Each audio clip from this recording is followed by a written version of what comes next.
మీ ఇంట్లో మొదటి కోటీశ్వరుడు మీరే అవ్వాలనుకుంటున్నారా? ఈ ఫైనాన్షియల్ వెబినార్ లో ఇప్పుడే జాయిన్ అవ్వండి.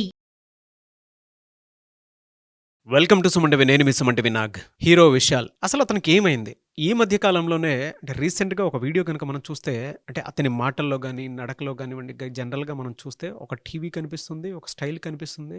కానీ అప్పుడు చూసినటువంటి విషయాలకి ఇప్పుడు మనం చూసినటువంటి మదగజరాజ సినిమా ప్రమోషన్కి వచ్చినటువంటి విషయాలకు కనుక మనం చూస్తే, హీరో విషయాలకి ఏమైంది అనేటువంటి డౌట్ రాక మానదు మనకి. మాట్లాడేటప్పుడు కూడా చెయ్యి కదులుతూ ఉండటము, మైక్ పట్టుకున్నప్పుడు ఆ క్లిప్పింగ్స్ అన్ని చూస్తే రకరకాల కథనాలు మనకి, రకరకాల ఆలోచనలు అండ్ చాలామందికి ఏమైంది అనుకునేటువంటి ఆలోచన, ఆందోళన డెఫినెట్గా మనకి అనిపిస్తూ ఉంటుందన్నమాట. ఎందుకంటే విశాల్ అనేటువంటి హీరోని మనం చూసేటప్పుడు యంగ్ హీరోగా అంటే ఫైట్స్ కానివ్వండి, లేదంటే డైలాగ్ డెలివరీ కానివ్వండి, లేదంటే అతను చేసేటువంటి స్క్రీన్ ప్రజెన్స్ ఏదైతే ఉంటుందో చాలా ఎనర్జెటిక్గా ఉంటుందని చెప్పడంలో ఏమాత్రం సందేహం లేదు. అయితే అతని విషయంలో హెల్త్ పాయింట్లో ఏమైనా జరిగిందా?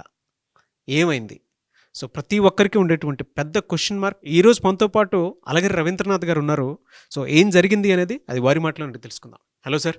హాయ్ అండి నాగరాజ్ గారు. సరే, ఈ మధ్య కాలంలోనే అంటే ఒక సినిమా ప్రమోషన్కి హీరో విశాల్ గారు రావటం జరిగింది. రకరకాల కథనాలు అయితే మనం చూస్తూ ఉన్నాము. ఆయన డ్యాన్సులు కానివ్వండి, ఫైట్స్ కానివ్వండి, ఎంత ఎనర్జెటిక్గా ఉంటాయనంటే, నేను పందెంకోడి సినిమా దగ్గర నుంచి జనరల్గా చూస్తూ ఉన్నాను విశాల్ గారిని. అతనిది ఒక యూనిక్ స్టైల్ కూడా ఉంటుంది. వాడు వీడు సినిమా చూసినా కూడా మనకు ఒక ఆ యూనిక్ స్టైల్ మనకు కనిపిస్తూ ఉంటుంది. సడన్గా హీరో విశాల్ని అలా చూడటం ప్రతి ఆడియన్ డైజెస్ట్ చేసుకోలేనటువంటి విషయం. ఏం జరిగింది విశాల్ గారి విషయంలో? విశాల్ ఒక మంచి విలక్షణ నటుడు. గడిచిన ఒక దశాబ్ద కాలంగా తెలుగులో కూడా కేవలం తమిళ నటుడే కాకుండా తెలుగులో కూడా ఆయన నటించిన కొన్ని సినిమాలు ముఖ్యంగా తెలుగు ప్రేక్షకులను కూడా చాలా దగ్గరగా తీసుకున్నాయి. చాలామంది తెలియని విషయం ఏంటంటే, విశాల్ గారు తెలుగు కుటుంబానికి చెందినటువంటి తమిళ వ్యక్తి. ఈయన అసలు పేరు విశాల కృష్ణారెడ్డి. ఇతను 1977 ఆగస్ట్ 29న ఇతను చెన్నైలో జన్మించడంతో పూర్తిగా తమిళ్లో ఉన్నాడు కాబట్టి తమిళనాడు అనుకుంటారు. కానీ ఆయన యొక్క పూర్వీకులు ఆయన చాలా వరకు కూడా మన ఆంధ్ర ప్రాంతంలో నెల్లూరు సంబంధించిన వ్యక్తిగా కూడా చాలామందికి తెలుసు. వీళ్ళ బ్రదర్ విక్రమ్ కృష్ణ, అతను కూడా చాలా సినిమాలకి ప్రొడ్యూస్ చేశాడు.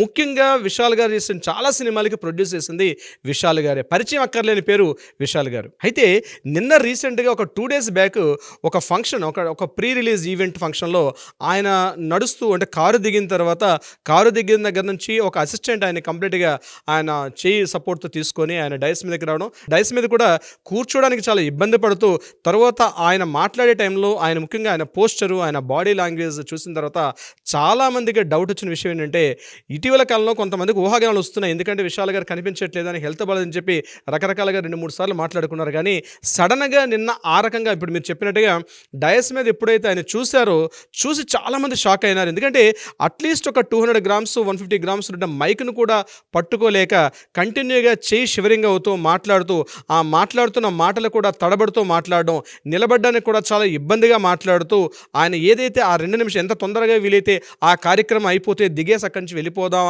అన్నటువంటి ఆతృత ఆయనలో కనిపించింది. ఎందుకు ఈ రకమైన పరిస్థితి కారణం ఏంటని చెప్పి ఎంటైర్ సోషల్ మీడియాలో ఆయన గురించి ప్రతి ఒక్కరు కూడా మాట్లాడుకునే సిచ్యువేషన్, సంఘటన జరిగిన తర్వాత ప్రతి ఒక్కరు కూడా మాట్లాడుకుంటున్నారు. దీనికి సంబంధించి రకరకాల ఊహాగానాలు వస్తున్నాయి. ప్రధానంగా ఏంటంటే, గడిచిన ఒక 7-8 సంవత్సరాలుగా విశాల్ గారు సినిమాల్లో యాక్టివ్గా లేకపోవడం, 2-3 సందర్భాల్లో మీడియా మాట్లాడినప్పుడు కూడా ఈయన అమెరికా కొంత హెల్త్ బాలని చెప్పి విషయం గురించి మాట్లాడడం కూడా జరిగింది. అయితే అక్కడ కట్ చేస్తే ప్రధానంగా దీని మీద ఉన్నటువంటి నిర్వాహకులు ఎవరైతే ఉన్నారో వాళ్ళని గురించి మాట్లాడినప్పుడు ఆయన గడిచిన కొద్ది రోజులుగా ఫీవర్తో ఇబ్బంది పడుతున్నారు కాబట్టి మాట్లాడలేకపోతున్నారు అన్న సమాధానం అయితే మీడియాకి చెప్పడం జరిగింది. అయితే కేవలం మీడియాకి ఒంట్లో బాగాలేదు, చిన్న ఫీవర్గా ఉన్నంత మాత్రాన, ఒక వైరల్ ఫీవర్ ఉన్నంత మాత్రాన ఈ రకమైన సిచ్యువేషన్ ఉంటుందని చెప్పి అందరికీ మెదలను తొలుస్తుంటే ఒక క్వశ్చన్గా మారింది. ప్రధానంగా ఏంటంటే, చాలామంది చెప్పింది ఏంటంటే ఈయనకి పార్కిన్సన్ వ్యాధి ఉన్నట్టుగా గుర్తిస్తున్నారు. ఎందుకంటే చాలామంది సోషల్ మీడియాలో ఎక్స్వేదిగా చూసినట్లయితే ఆ బాడీ లాంగ్వేజ్, అక్కడ ఆయన ఏదైతే షివరింగ్ ఉన్నటువంటిది కేవలం పార్కిన్సన్ యొక్క ఉన్నటువంటి సింబాలిక్, అంటే ముఖ్యంగా ఈ పార్కిన్సన్ది నాడీ సంబంధమైనటువంటి జబ్బుగా ఉంటుంది. అంటే కండరాల యొక్క వాపు కానీ, అదేవిధంగా కండరాల బలహీనత, ముఖ్యంగా నిలబడే శక్తి లేకపోవడం, ఏది చిన్న వస్తువును కూడా 100 గ్రాముల వస్తువును కూడా పైకి లేవనెత్తారంటే కంప్లీట్ కండరాల బలహీనతగా ఉన్నటువంటి ఒక డిసీజ్ మనకి పార్కిన్సన్ వ్యాధిగా కనిపిస్తుంది.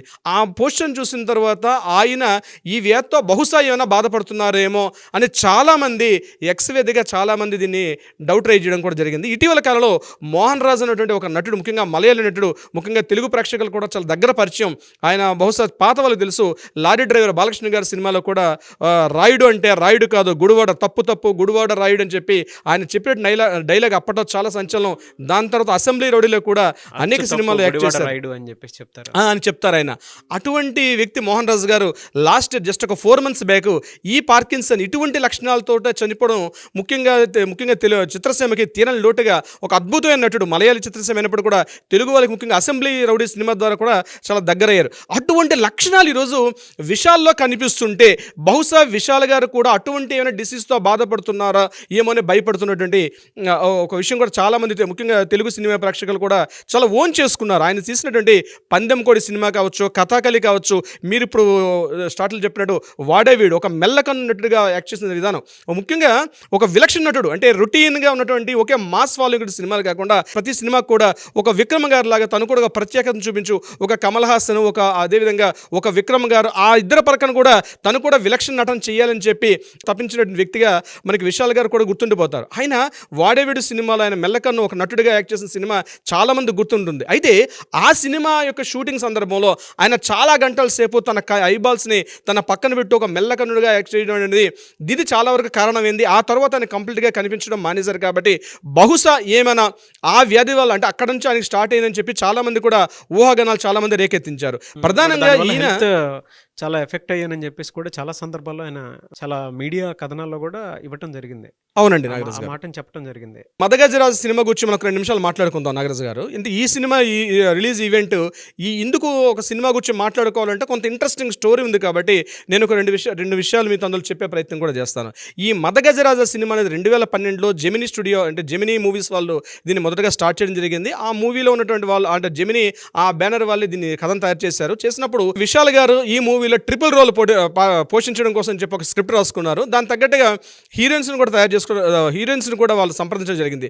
మొదటగా శృతి హాసన్ అనుకున్నారు, ఆ తర్వాత హన్సిక అనుకున్నారు, ఆ తర్వాత మళ్ళీ కార్తీక నాయర్ అని చెప్పి రాధ గారు అమ్మాయి ఆమె అనుకున్నారు. సో కొన్ని కారణాంతరాలు వీళ్ళందరూ కూడా మిస్ అయిన తర్వాత అగైన్ మళ్ళీ ఈ ప్లేస్లోకి కొత్తగా ఫైనల్గా వరలక్ష్మి శరత్ కుమార్ గారు దీనికి ఓకే చేశారు. అంటే ఆ జెమినీ వాళ్ళకి వీళ్ళకి ఉన్నటువంటి కొన్ని రిలేషన్స్ వల్ల ఫైనల్గా ఈ మూవీ రిలీజ్ అయిన తర్వాత ఈ మూవీ కోసం అనుకున్న తర్వాత మళ్ళీ హన్సిక మళ్ళీ రావడం జరిగింది. తర్వాత రీసెంట్గా అంజలి గారు దీంతో జాయిన్ అవ్వడం జరిగింది. అయితే ఈ యొక్క సినిమా రిలీజ్ సంబంధించి అనేక రకాల ఆర్థిక ఒత్తిళ్లు ఎదుర్కొన్న తర్వాత ఇట్లా కాదని చెప్పేసి కంప్లీట్గా విశాల్ ప్రొడక్షన్స్ పేరు మీద ఇతను ఏం చేశారంటే విశాల్ గారు ఈ మూవీని కంప్లీట్గా రైట్స్ కొని ఈ మూవీని రిలీజ్ చేద్దాం అనుకున్నారు. కానీ 2017, 2018లో ఈ మూవీని రిలీజ్ చేద్దాం అనుకున్నారు. కానీ రకరకాల కారణాలు ఎప్పటికప్పుడు అనేక సందర్భాల్లో అది వాయిదా పడుతొచ్చింది.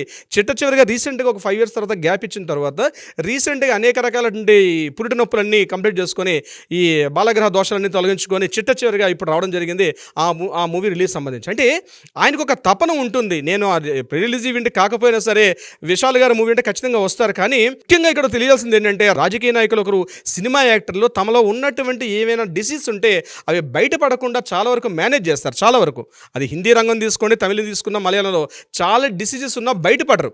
ఎప్పటికప్పుడు ఒక కవర్ వేసుకుంటూ ఒక ముసుగేసుకుంటూ ఇండస్ట్రీకి రావడం జరుగుతుంది. చాలా వరకు ఆ డిసీజ్ ఏంటో వాళ్ళు చెప్పరు. దానికి కారణాలు ఏంటంటే ఇవన్నీ కూడా ఆర్థిక సంబంధాలు, చాలా ఫైనాన్షియల్ రిలేషన్స్ ఉంటాయి. కాబట్టి ఇవి ఏమైనా చెప్తే చాలా వరకు ఇబ్బంది పడే విధంగా మూవీ యొక్క రిలీజ్ మీద కూడా ఇబ్బంది పడే అవకాశం ఉంటుంది. ఆ మూవీ కలెక్షన్స్ మీద కూడా కొంత ఇంపాక్ట్ చేసే అవకాశం ఉంటుంది.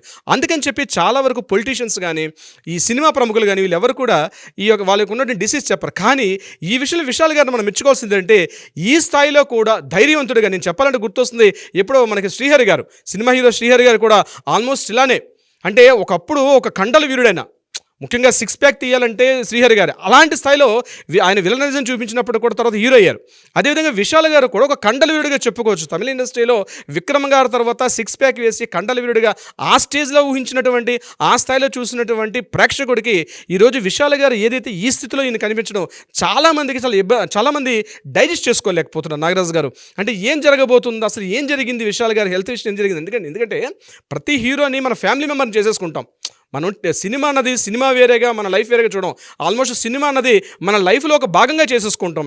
అందులో నటించిన నటీనటులను కూడా మన ఒక రెగ్యులర్గా కలిసినట్టుగా ఫీల్ అవుతాం మనం. అటువంటిది విశాల్ గారిని పందెం ఇటువంటి సినిమాలో చూసిన తర్వాత ఈరోజు ఆ కండల వీరుడైన విశాల్ ఈరోజు డయస్ మీద అంత ఈవెన్ ఒక మైక్ పట్టుకోవడానికి కూడా ఉన్నటువంటి స్టేజ్ మీద ఆయన చూసిన తర్వాత డైజెస్ట్ చేసుకోలేక ఒక్కసారి గుప్పమంది సోషల్ మీడియా మొత్తం కూడా. అందుకనే మనం కూడా ఈరోజు వీడియో చేస్తున్నాం. బహుశా ఆయన హెల్త్ బాగుండాలని కోరుకుందాం, ఆయన నుంచి మంచి సినిమాలు రావాలని కోరుకుందాం. ఆయన ఎప్పట్లాగే ప్రీవియస్ నటుడు ఎలా ఉన్నారో అదేవిధంగా మరలా మనకు ముందుకు రావాలని చెప్పి కంప్లీట్గా ఆశిద్దాం. నాగరాజు గారు డెఫినెట్గానే గెట్ వెల్ సూన్ విశాల్ గారు. ఎందుకంటే ఫస్ట్ ఎనర్జీ గుర్తొచ్చేది విశాల్ గారిది ఫైట్స్ అని. సో, అంత ఇదిగా అండ్ 'వాడు వీడు' సినిమా అప్పుడు కూడా చాలా కష్టపడటం జరిగింది. చాలా ఇంటర్వ్యూస్‌లో చెప్పారు. ఇప్పటికీ నేను దానివల్ల సఫర్ అవుతాను అని చెప్పి. అంటే నర్వ్స్‌కి సంబంధించింది కదా సార్! ఆ కంటికి సంబంధించింది కాబట్టి, ఆ ఎఫెక్ట్ ఎప్పటికైనా సరే ఉంటూనే ఉంటుందనే అనుకుంటున్నాను. ఆ సినిమా మొత్తం చూసినా కూడా మనకు కనిపిస్తూనే ఉంటుంది. But whatever the reason, technology పెరిగింది అండ్ ఇప్పుడున్న దాంట్లో అయితే దేనికైనా సరే ఒక ట్రీట్మెంట్ ఉంటుంది. ఒకవేళ ఆయనకి ఏదైనా జరగకుండా ఉండాలని కోరుకుందాం గానీ, బట్ ఏదైనా జరిగుంటే మాత్రం గెట్ వెల్ సూన్ అని చెప్పేసి చెప్పడంలో ఏమాత్రం డౌట్ లేదు. Anyway sir, thank you so much for the information Alagiri Ravindranath garu. Thank you so much Nagaraj గారు.